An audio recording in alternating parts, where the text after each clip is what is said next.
I couldn't understand why my wife was so insistent against me reporting for my stolen phone. I could just buy a new one, until I overheard this one crazy conversation between her and her own about their plan to frame me for cheating so that wife can go play happy family with her recently divorced high school sweetheart and his 3 kids. So, I did her one better, and I always saw myself as a pretty average guy. Nothing special or extravagant. I grew up in a small town with hard-working parents who instilled in me the values of honesty, loyalty, and perseverance. I followed the typical path, graduated high school, went to a local college, and landed a stable job. It wasn't glamorous, but it paid the bills and allowed me to live comfortably. That's why I have zero idea about how to react to this unexpected situation. I'm sorry if this seems like a huge rant, but to tell you my life story, I would have to start at the very beginning. It all starts with my wife, Stella, and what she did. Stella and I met in college during our senior year. She was a driven and ambitious woman majoring in business management with a clear plan for her future. We started dating after meeting at a mutual friend's party, and it didn't take long for me to fall head over heels for her. Stella was everything I thought I wanted. Smart, funny, and beautiful. She seemed to share my values and we had similar goals. It felt like a perfect match. After 3 years of dating, I proposed. It wasn't a grand gesture, just a quiet moment in our favorite park, but it was enough for both of us. We were married the following year, and for the first few years, things were great. We bought a modest house in a suburban neighborhood, the kind of place where everyone knows each other's name, and kids play in the street without fear. We talked about starting a family, and it all seemed so promising. If only I knew. But as the years went on, subtle changes began to creep into our lives. Stella's job became more demanding, and she started working longer hours. At first, I didn't think much of it. I knew she was career-oriented, and I supported her ambitions, but there were other changes too, things that were harder to brush off. She became increasingly preoccupied with her appearance, which was out of character for her. Stella had never been the type to spend hours getting ready or obsess over fashion trends, but suddenly she was buying new clothes, hitting the gym regularly, and spending an unusual amount of time on her hair and makeup. When I asked her about it, she shrugged it off, saying she just wanted to look and feel her best. I wanted to be supportive, so I didn't push further. Then there was the matter of her phone. A month ago, my phone mysteriously went missing. I remember the day clearly. We were out grocery shopping and I realized I didn't have my phone with me. I assumed I'd left it at home, but when we got back it was nowhere to be found. I searched every corner of the house and retraced my steps from the entire day, but it was gone. Stella's reaction was odd to say the least. She was unusually calm about the whole thing, almost indifferent. She suggested I just get a new phone and forget about it. When I mentioned reporting it as stolen, she was adamant that it wasn't worth the hassle. Her insistence was strange, but I chalked it up to her not wanting to deal with the stress of replacing a phone. After all, she was under a lot of pressure at work, and I didn't want to add to her burden, so I let it go and bought a new phone. But then other things started to feel off. Stella was spending more time away from home, claiming she had to work late or attend business meetings. When she was home, she was constantly on her phone texting or browsing social media. I noticed she'd become more secretive, often stepping out of the room to take calls or closing her laptop when I entered the room. One time, we were having dinner and I could hear her phone ringing, so I asked her who it was. It wasn't out of suspicion. It was a simple question, but Stella didn't take it like that. She got defensive and somehow turned it into an argument. It wasn't like her to be so guarded, and it made me uneasy. One evening, while Stella was out running errands, I was home alone trying to shake off the nagging feeling that something wasn't right. I decided to do something I never thought I'd do. I started going through our shared computer. We both had our own laptops, but we also had a desktop computer that we rarely used. As I sifted through the files, I found a folder buried deep in the drive. It was labeled with a random string of numbers, something that didn't catch the eye unless you were specifically looking for it. When I opened the folder, I found a series of documents and screenshots that made my blood run cold. There were messages between Stella and a man named John. I didn't recognize the name at first, but as I read through the messages, I realized this was her high school sweetheart. The messages weren't explicit, but they were intimate. They talked about their past, reminiscing about old memories, and making plans to meet up. But it wasn't just the messages that disturbed me. There were screenshots of conversations between Stella and her best friend, Cindy. They were talking about me, but not in the way you'd expect. They were discussing a plan, an elaborate scheme to frame me for cheating. The missing phone, that was part of it. They've somehow gotten hold of it, and they were going to use it to prove I've been unfaithful. The plan was designed to make me look like the villain, allowing Stella to leave me without any guilt and move on with John. I felt like the ground had been ripped out from under me. My wife, the woman I devoted my life to, was plotting to destroy me. And for what? To rekindle a flame with a man from her past? It didn't make sense, but there it was laid out in black and white. Over the next few days, I tried to act normal, all while secretly gathering as much information as I could. I documented everything, took screenshots, copied files, and even started recording conversations. I knew I needed to protect myself because Stella wasn't going to play fair. Then things escalated. I overheard a conversation between Stella and her mother one evening when she thought I was out of the house. They were talking in hushed tones, but I caught enough to piece together the full extent of their plan. Stella's mother was in on it too. She was coaching Stella on how to manipulate the situation and how to make it look like I was the one at fault. They talked about how they'd introduced John and his kids into our home once I was out of the picture. It was like they were planning a hostile takeover of my life. I couldn't believe what I was hearing. The woman I loved and her own mother were plotting to ruin me. It was like something out of a bad movie, but it was my life. I knew I had to act fast before they could execute their plan. But I didn't confront Stella right away. Instead, I decided to turn the tables. I reached out to a lawyer explaining the situation and seeking advice. I also started planting seeds of doubt in Stella's mind, making subtle comments about how strange it was that our marriage seemed to be drifting apart. I wanted her to think I was clueless, that I didn't suspect a thing. Then came the final straw. One night Stella came home late, reeking of alcohol. She was clearly agitated, her face flushed and her hands trembling. She didn't even try to hide the fact that she'd been out drinking with John. She stumbled into the kitchen, mumbling something about how things weren't going according to plan. She didn't realize I was standing in the doorway listening to every word. The next day, I confronted her, but not in the way she expected. I told her I knew about her plan and that I was ready to walk away without any drama if she was. The look on her face was priceless.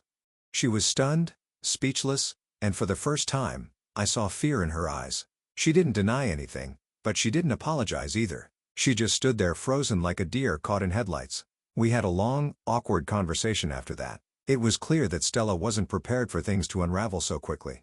She tried to salvage what she could, offering to end things with John and work on our marriage, but it was too late. The damage was done, and there was no going back. We agreed to separate and I moved out of the house the next day. I stayed with a friend while we sorted out the logistics of our separation. It was a painful process, but I knew it was the right decision.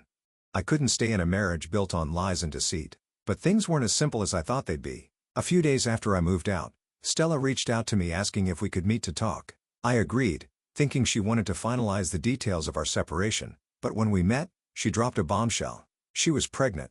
At first, I didn't believe her. I thought it was another ploy to keep me in her web, another manipulative tactic to control me, but she showed me the positive test and the timeline matched up. She insisted that the baby was mine. And now, Reddit, here I am stuck with this nagging doubt. I don't know what the future holds, and I'm struggling to make the right decision.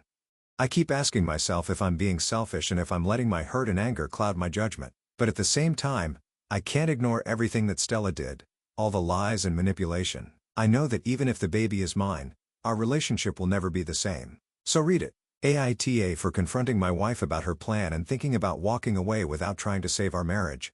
Would it have been worth fighting for? Or was I right to cut my losses and move on? Update 1. Hi, everyone. First, I want to thank you all for your support and advice since my last post. I've been trying to process everything that's happened, but it's been tough.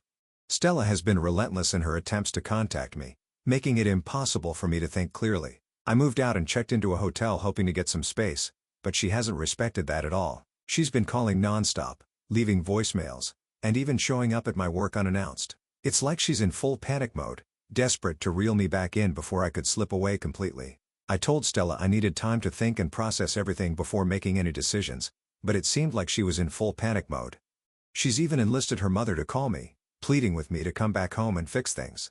It's overwhelming. I feel like I'm being pulled in 1,000,000 different directions. The decision to request a paternity test weighed heavily on me, but I knew it was something I had to do before I could move forward. When I finally told Stella, she was devastated. She cried, pleaded and accused me of not trusting her, but I stood firm. I can't make any commitments until I know the truth. The wait for the test results has been excruciating, and I'm stuck in this horrible limbo, not knowing what my future holds. Then, just when I thought things couldn't get worse, I received a call from John, Stella's high school sweetheart and the guy she's been seeing behind my back. His tone was hostile right from the start. He accused me of trying to ruin Stella's life, claiming that I was the one who pushed her to reconnect with him because I wasn't man enough to keep her happy. He said that Stella deserved to be with someone who truly cared for her and who wouldn't question her loyalty. The conversation quickly escalated into a thinly veiled threat. John told me that if I didn't drop the paternity test and come back to Stella, he'd make sure I'd regret it. His words sent a chill down my spine. I didn't know what he was capable of, but the way he spoke made it clear that he was serious. He warned me that Stella was fragile and that if anything happened to her because of the stress I was putting her under, I'd have blood on my hands. It was pure manipulation trying to guilt me into returning to Stella and dropping everything, but his threats only strengthened my resolve. I couldn't be bullied into making a decision that I knew wasn't right for me or for the potential child. After that call, I felt even more paranoid. I started to wonder just how deep this whole situation went. Was John working with Stella and her mother to manipulate me? How far were they willing to go to get what they wanted? The more I thought about it, the more I realized that I couldn't trust any of them. I needed to stay focused on the truth, and the only way to do that was to wait for the paternity test results.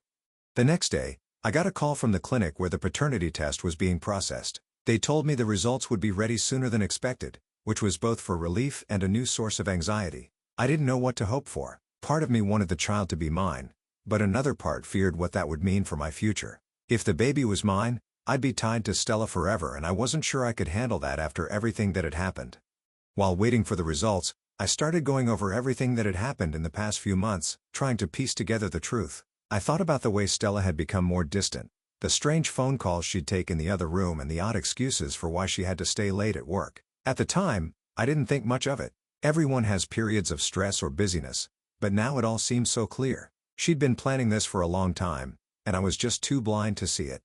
I also began to notice small things that didn't add up. For example, Stella's sudden interest in our finances. She'd never been particularly involved in managing our money, but over the past few months, she started asking more questions about our savings, investments, and insurance policies. At first, I thought she was just trying to be more responsible, but now I'm starting to wonder if there was a more sinister motive behind it. I'm also starting to question the role Stella's mother has played in all of this. She's always been overly involved in Stella's life, almost to the point of being controlling.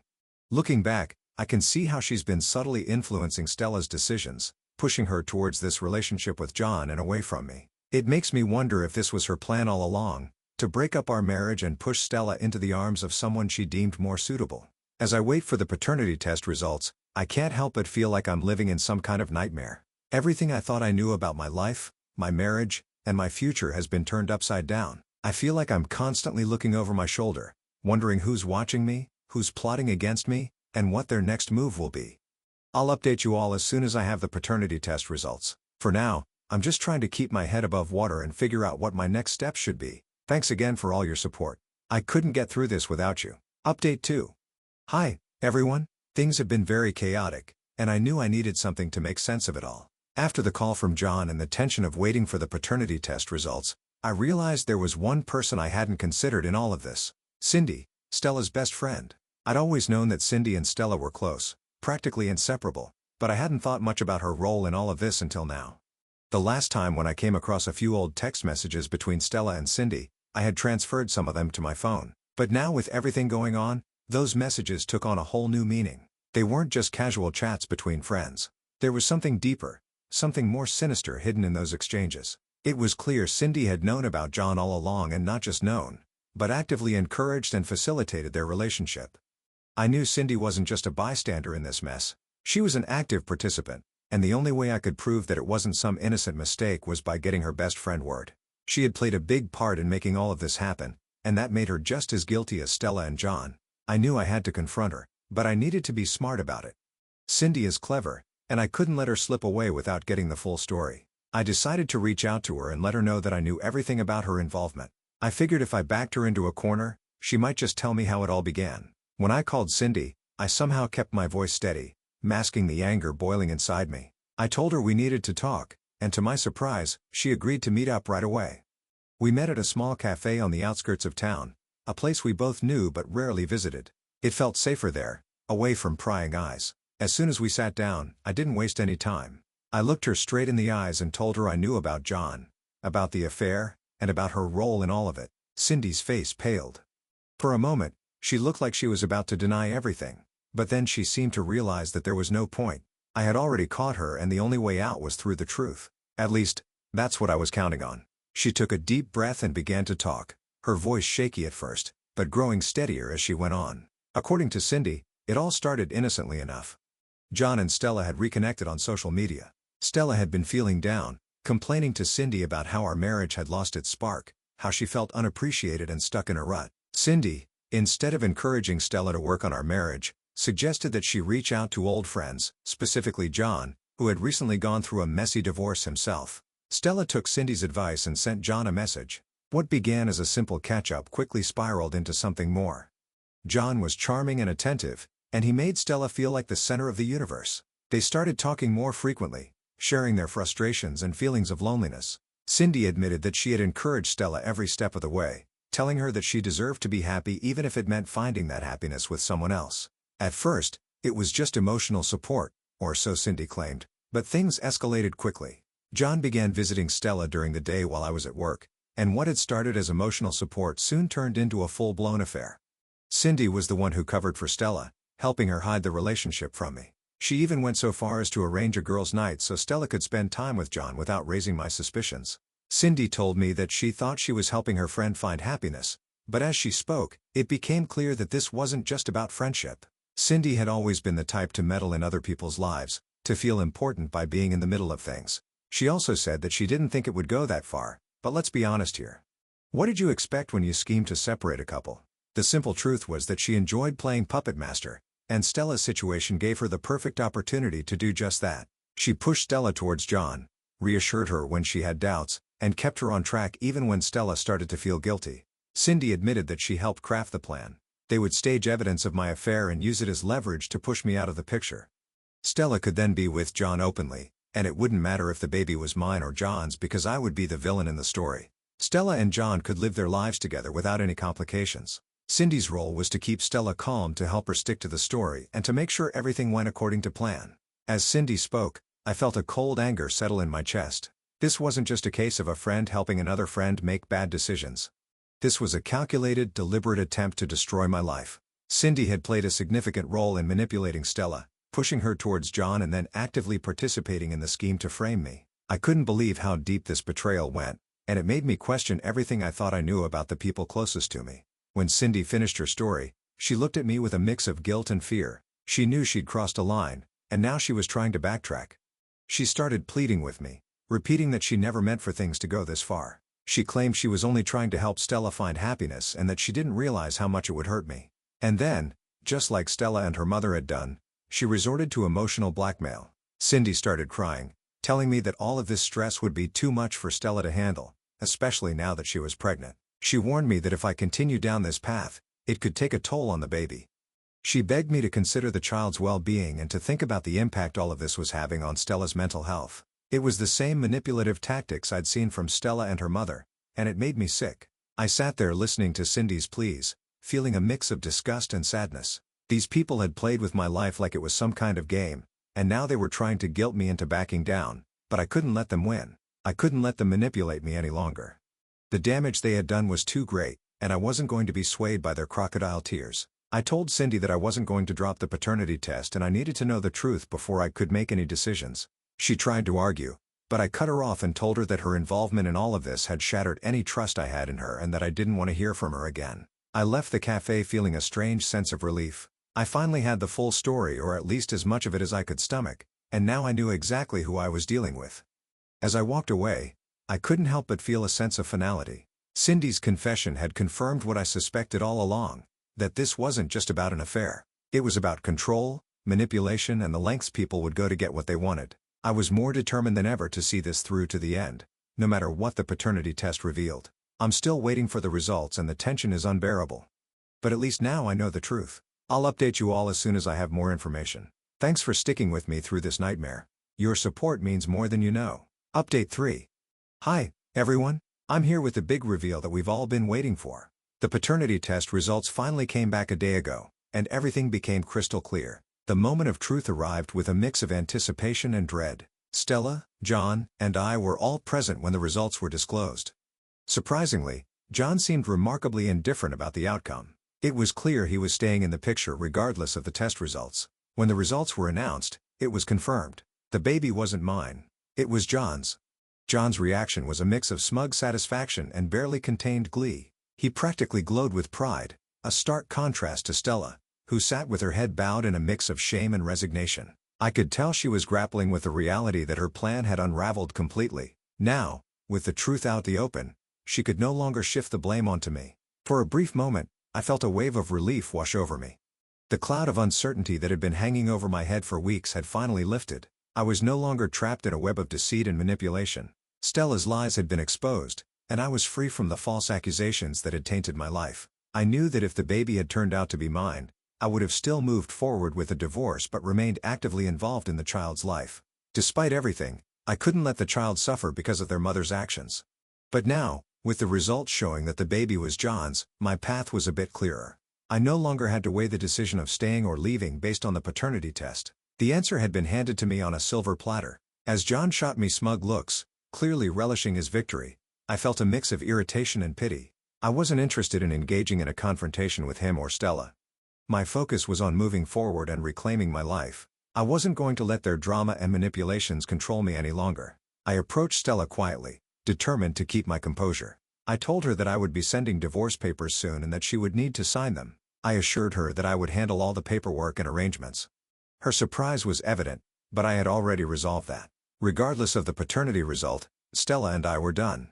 We had no future together, and I was ready to close that chapter of my life for good. Stella nodded, her expression a mix of resignation and confusion. I could see that she hadn't anticipated my readiness to end things so decisively. But the truth was the betrayal had run too deep. Even if the baby had been mine, the damage to our relationship was irreparable. We had reached the point where reconciliation was no longer possible. After the brief exchange, I walked away from the situation feeling a sense of finality.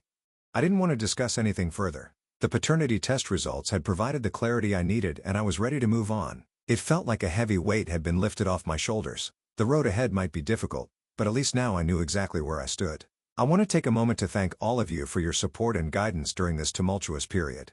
Your advice and encouragement helped me navigate through these rocky times, and I genuinely appreciate every comment and message of support. It's been a challenging journey, but knowing that I wasn't alone made all the difference. As I begin this new chapter, I'm focused on healing and rebuilding my life. I have got a job offer in another city, and I think this is the best time to take it. I'm optimistic about the future and ready to embrace whatever comes next.